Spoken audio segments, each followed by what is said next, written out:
सर्वप्रथम माझ्या भीमसैनिकांना क्रांतिकारी जय भीम आणि नमो बुद्ध आहे। भगवान बुद्धांचे असंख्य शिष्य होते, त्यापैकी एक होता पूर्णा नावाचा।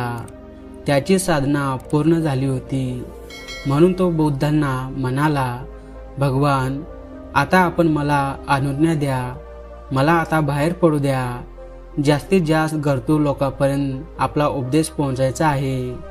भगवान म्हणाले, ठीक आहे, माझी अनुज्ञा आहे, परंतु मला अगोदर सांग तू कुठे जाणार।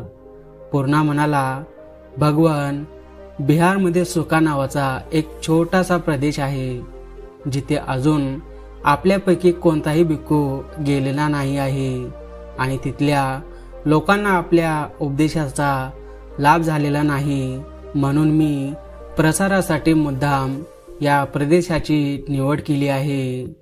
भगवान म्हणाले, अरे तिकडे कोणी भिक्खू गेला नाही, याला कारण आहे, तिथले लोक फार वाईट आहेत असे म्हणतात। तू तिथे गेलास तर कदाचित ते तुला अपमान करतील, मग तू काय करणार।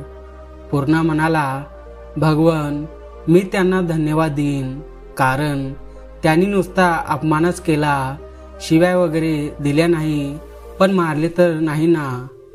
भगवान म्हणाले, समजा एखाद्याने तुला खरोखरच मारले तर तू काय करशील। पूर्णा म्हणाला, भगवान तरीही मी त्यांना धन्यवाद देईन, कारण त्यांनी मला नुसते मारले, जीव तर नाही घेतला।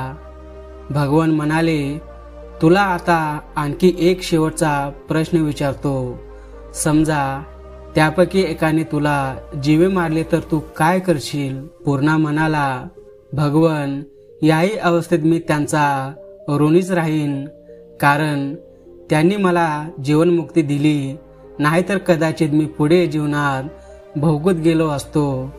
यावर संतुष्ट होऊन भगवान बुद्ध म्हणाले, पूर्णा तू माझ्या परीक्षेला पूर्ण उतरलास आहेस, आता तू हवे त्या ठिकाणी जाऊन प्रचार कार्य करू शकतोस, कारण तू कुठेही गेलास तरी सर्वजण तुला तुझे कुटुंबीय वाटतील, ज्यांचे हृदय असे प्रेमाने सदैव भरलेले असते, त्याला जगातील कोणतीही व्यक्ती इजा करू शकत नाही। मित्रांनो, हा व्हिडिओ तुम्हाला कसा वाटला कॉमेंट करून नक्की कळवा। तोपर्यंत जय भीम, नमो बुद्धाय।